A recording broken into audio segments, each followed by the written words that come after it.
Señoras y señores, mis entrañabilísimas seguidoras, y en este caso en particular me voy a referir a mis seguidoras. Hemos estado haciendo una serie de entrevistas de mujeres empoderadas, mujeres que han luchado, mujeres que han dado todo y más para tener un lugar destacado en nuestra sociedad, en nuestro país. Y para mí es de verdad un orgullo y un placer presentarles en esta ocasión a una querida amiga mía.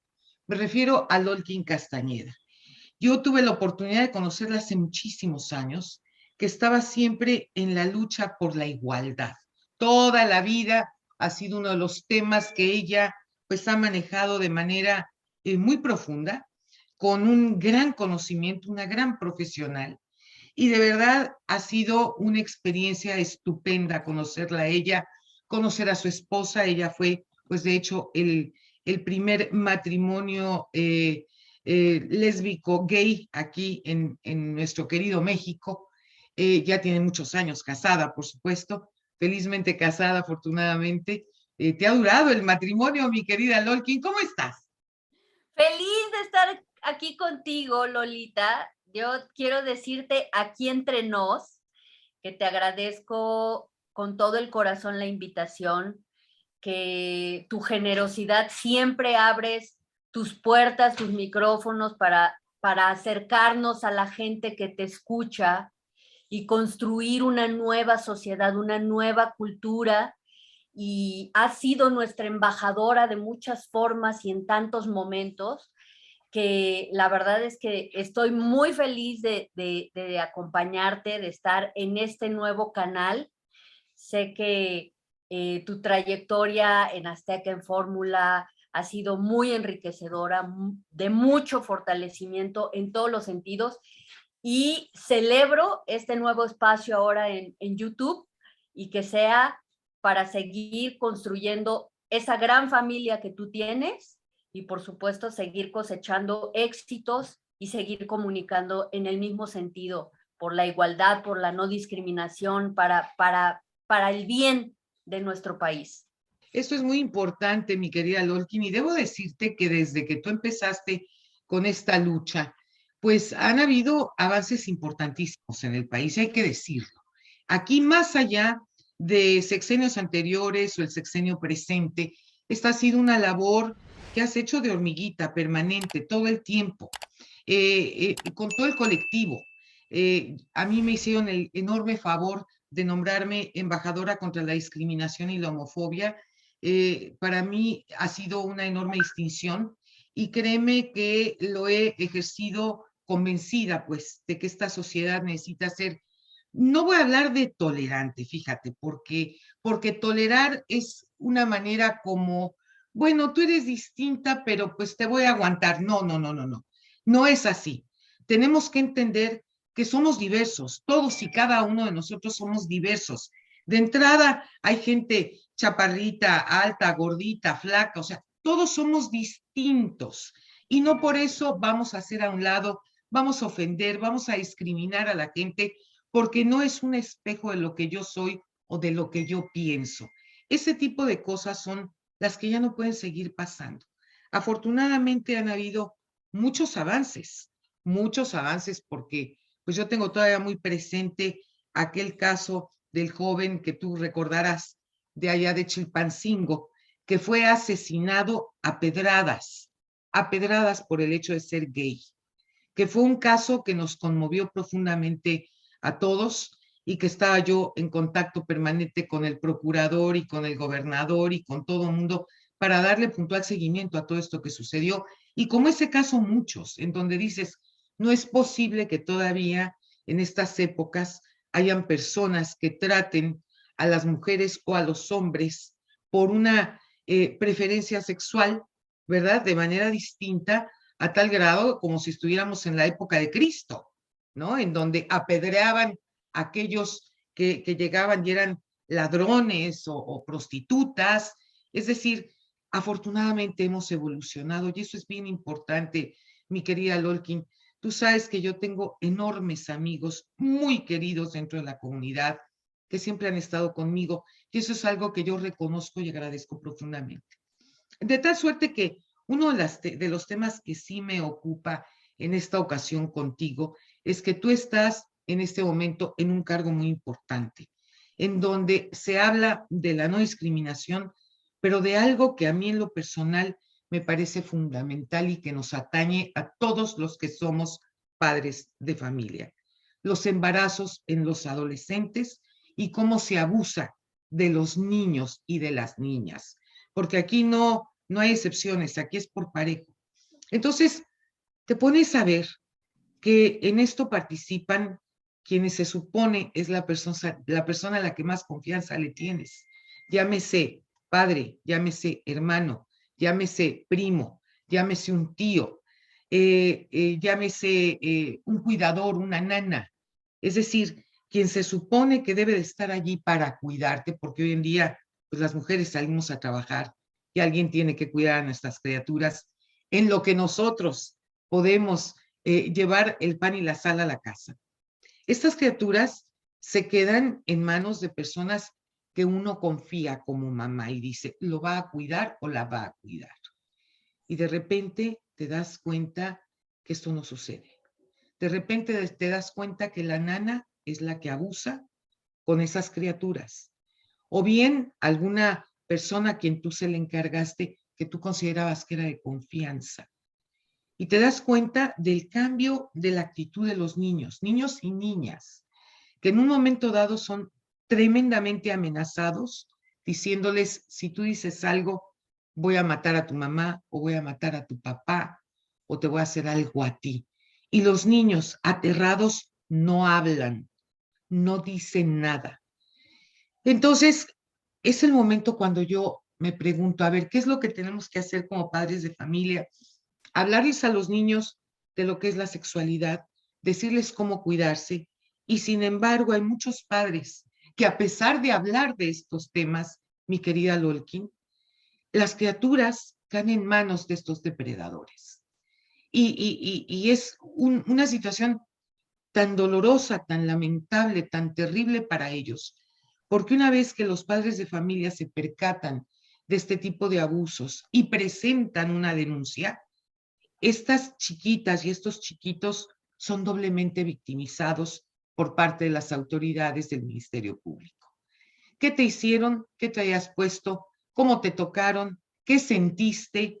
Es decir, como si en un momento dado una violación fuera sinónimo de placer. O sea, este tipo de preguntas que lastiman y denigran profundamente a la propia víctima, doblemente, y a los propios padres de familia, cuando lo único que estás haciendo es ir a pedir auxilio a las autoridades ante un depredador que le va a dejar huellas, deja tú físicamente, esas pasan, pero las huellas emocionales y psicológicas, si no se tratan, son para el resto de la vida, Loli.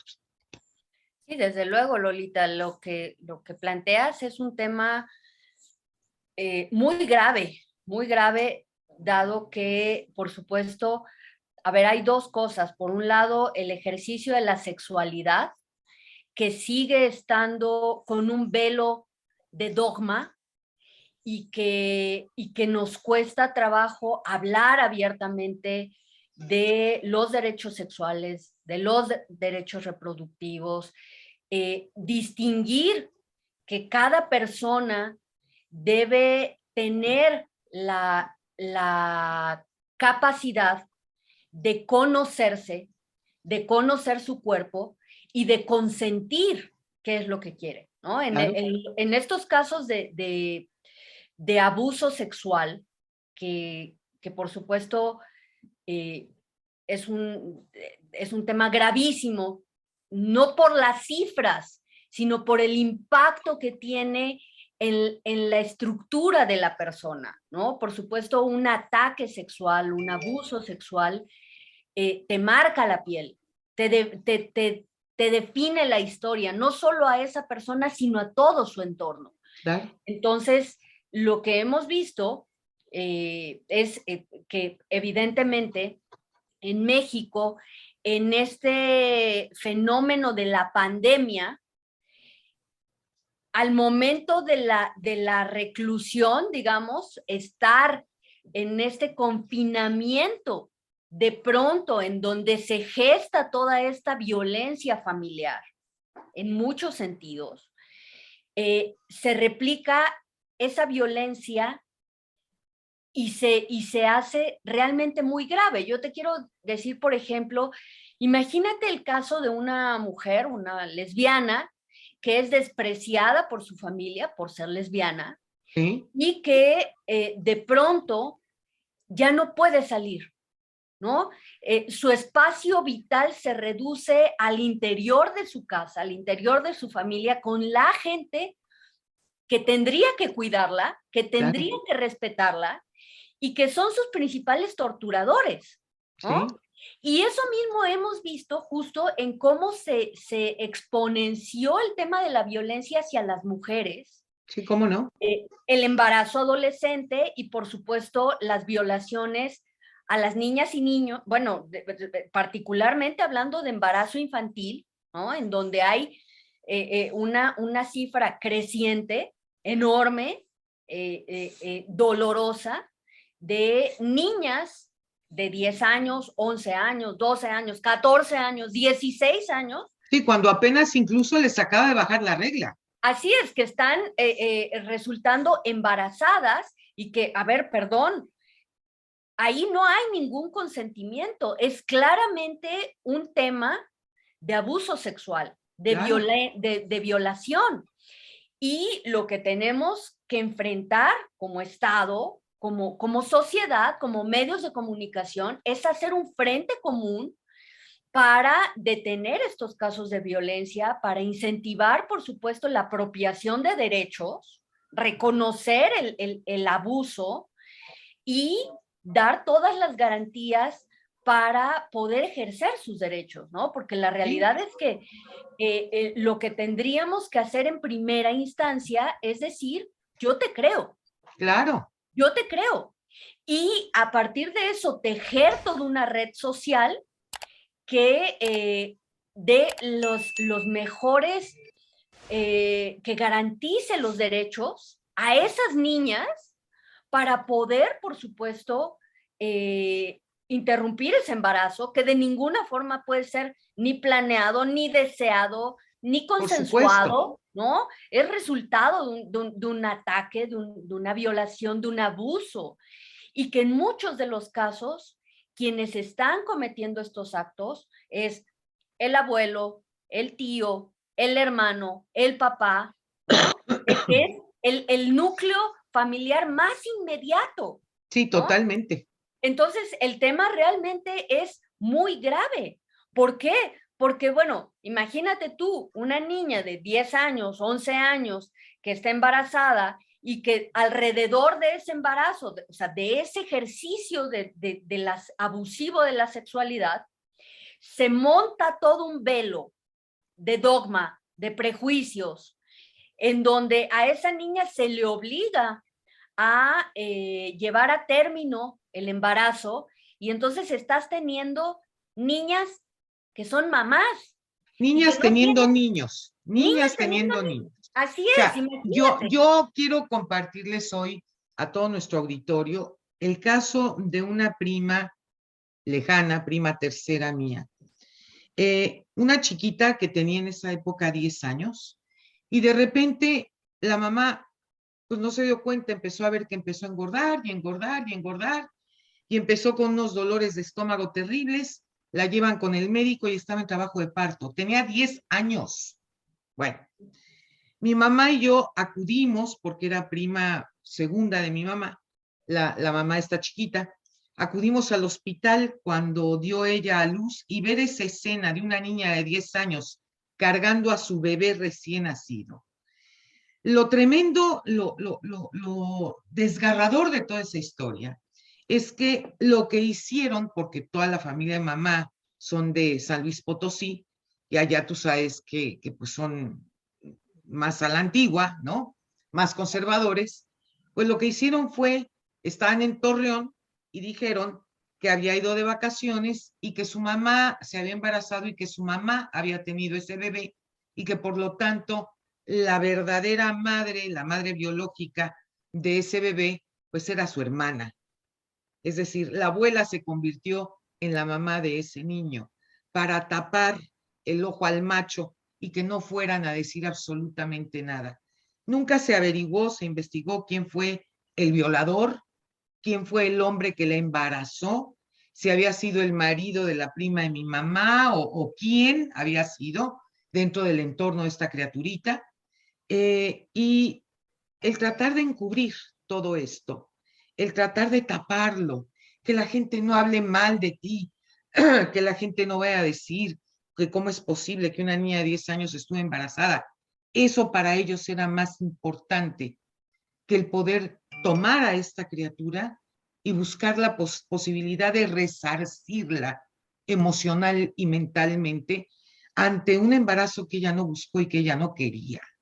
O sea, es una manera de verdad de destruir a una jovencita, a una niña, de saber qué es lo que va a pasar con ese niño que tuvo Claro, y al final de la jornada nadie se hace responsable claro, y siguen claro. estas criaturas creciendo con ese resentimiento brutal porque para la familia fue más importante taparle el ojo al macho y decir que no había pasado nada a enfrentar la situación que ayudar a esta jovencita, esta niña.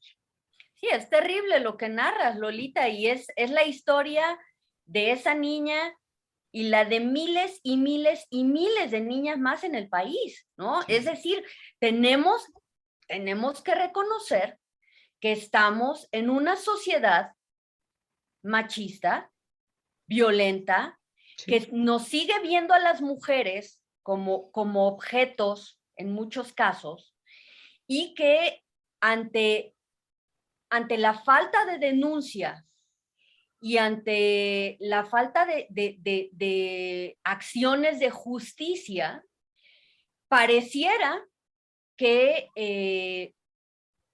pueden, pueden simplemente tomar a una mujer como la extensión de su placer, de su deseo, ¿no?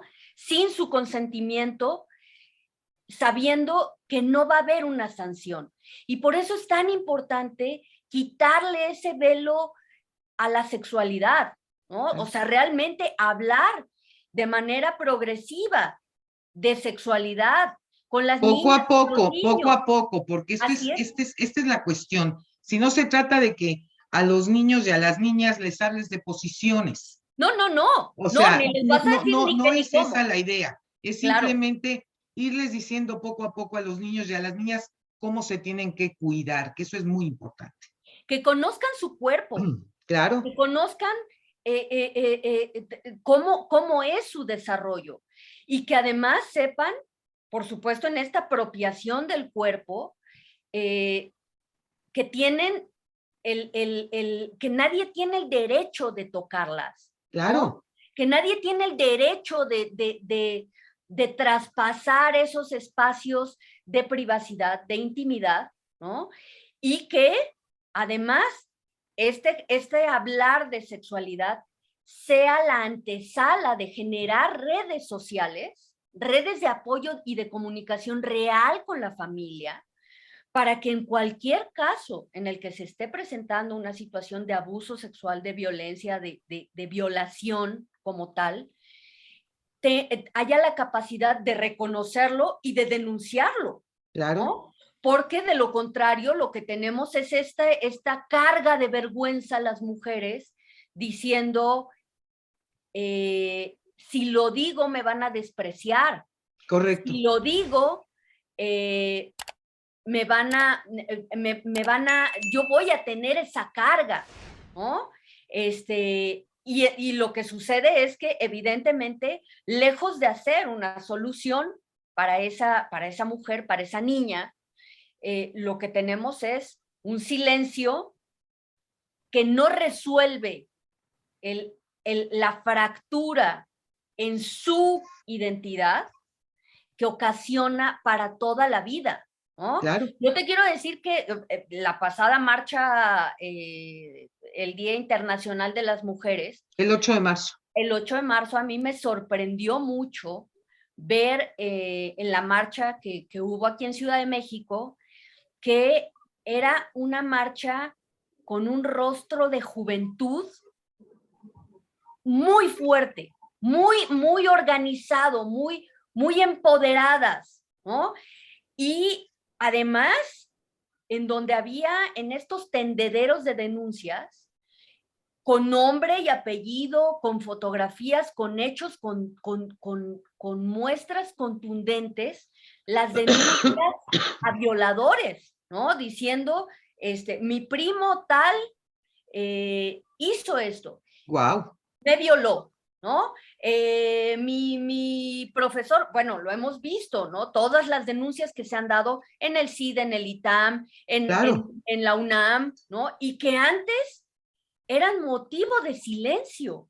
¿Por qué? Porque nadie quería asumir esa carga y entonces parecía que teníamos que comérnosla sola, ¿no? Cuando en realidad, pues no era ni nuestra responsabilidad, ni tampoco era algo que nosotras tuviéramos que llevar como tal, ¿no?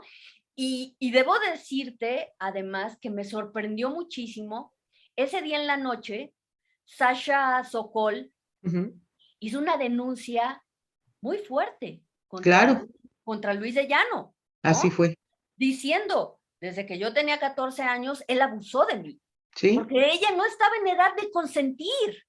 ¿Me explico? absolutamente. Era menor Ella, de edad.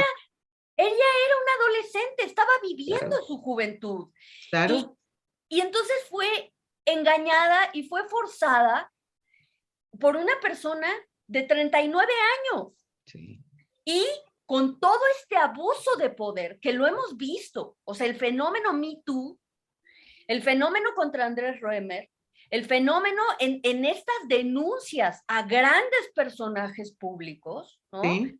En donde lo que prevalecía era el silencio. Y ya vamos viendo que cuando alguien dice, a mí me pasó, comienzan a salir en cadena casos y casos y casos acumulados.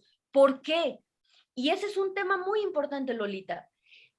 Cuando no hay una denuncia, no basta con llevarte a la niña a que tenga el hijo y luego la regreses a su entorno y digas que es su hermano.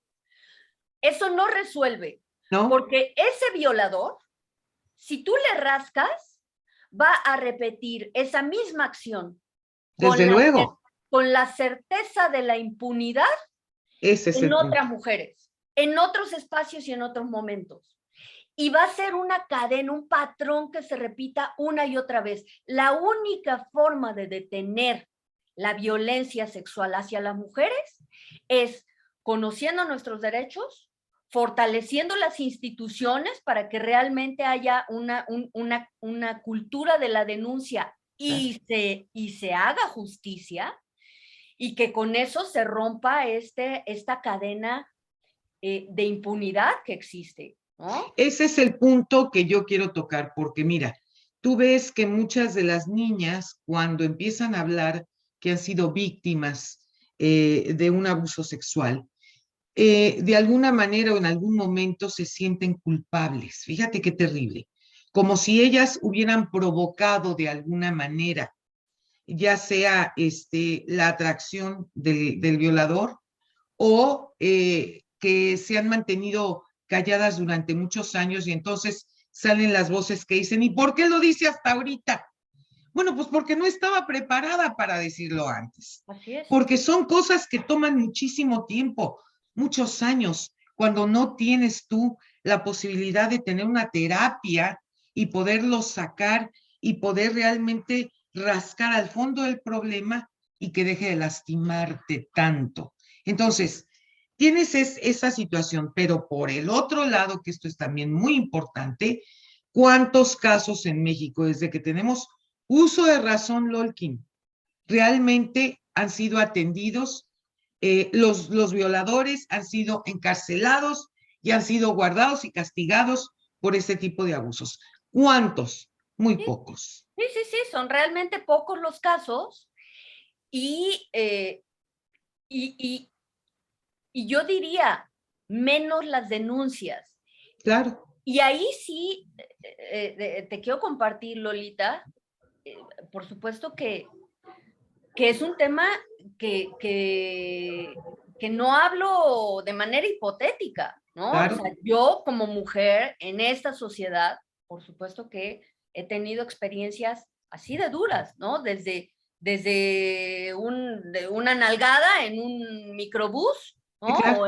O en la calle, hasta regresar en una ocasión, regresaba caminando a casa, era muy cerca, había ido a tomar un café, a leer, y cuando regresaba caminando a casa, me sujetaron unas personas, me sometieron, me arrastraron a un parque y me violaron entre 3 personas, ¿no? Esta es la primera vez que yo lo estoy contando, pues, y de eso tiene 23, 24 años de haber ocurrido, ¿no? Y debo decirte que yo para ese momento ya había salido de la licenciatura y mi tesis la había hecho en violencia hacia las mujeres, conocía los protocolos, las leyes, lo que quieras. Yo no pude decir nada.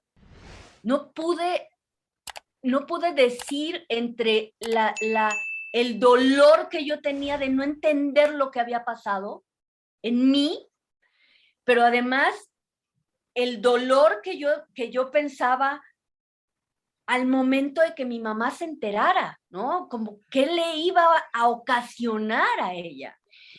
Y no paró ahí. Evidentemente yo comencé a pensar, esto puede ser desde una enfermedad de transmisión sexual, ¿no? En aquel Claro, un momento, embarazo, hasta etcétera, un etcétera. embarazo. Y llegó el embarazo.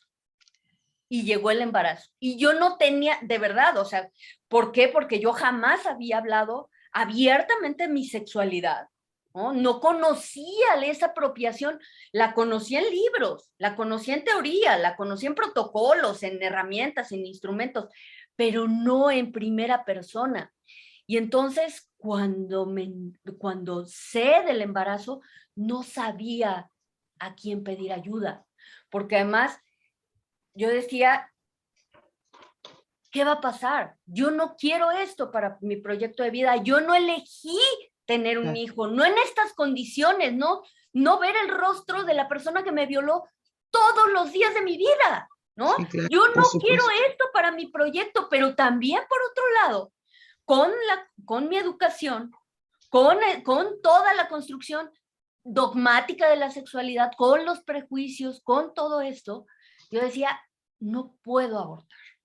No puedo abortar, porque es un pecado, porque... Y entonces, imagínate El conflicto, la, la guerra sí, entre lo que estaba sucediendo, no poder pedir ayuda, no poder articular al respecto de eso y estarme consumiendo yo sola, ¿no? sí, claro. Hasta que finalmente fue un aborto. Y fue un aborto, además, en condiciones, o sea, de un accidente, pues, pero que no tenía ninguna información, ningún acompañamiento. O sea, me desmayé, perdí el conocimiento. Terrible, terrible. Eso no puede seguirlo pasando ninguna mujer en nuestro país. Y tenemos leyes y tenemos instituciones y tenemos grandes herramientas que hemos construido a lo largo de los años, Lolita. Entonces, debemos quitarle toda esta carga que tiene el ejercicio de la sexualidad para poder colocarla realmente como un derecho consentido, responsable, informado y tener todas las garantías de que nadie te va a tocar, que nadie te va a violar, que nadie va a abusar de ti, independientemente, ya lo comentábamos, independientemente de la hora, el día, en el que sea, y lo que traigas puesto o no traigas puesto nada, eso nada le da derecho a otra persona a usarte. Vamos a cerrar esta primera parte, mi querida Lolkin, pero vamos a una segunda parte, si te parece, porque estos son temas que hay que hablarlos abierta y francamente, porque detrás de ti y detrás de mí hay muchas víctimas, muchas mujeres que han pasado por experiencias terribles y que deben de saber que no están solas, que yo abro aquí mis micrófonos y mis cámaras con todo el gusto del mundo, que tú estás en México tratando de apoyarlas y que podemos hacer una gran diferencia. Regresamos entonces en esta segunda parte, mi querida Lolki. Con todo gusto, Lolita.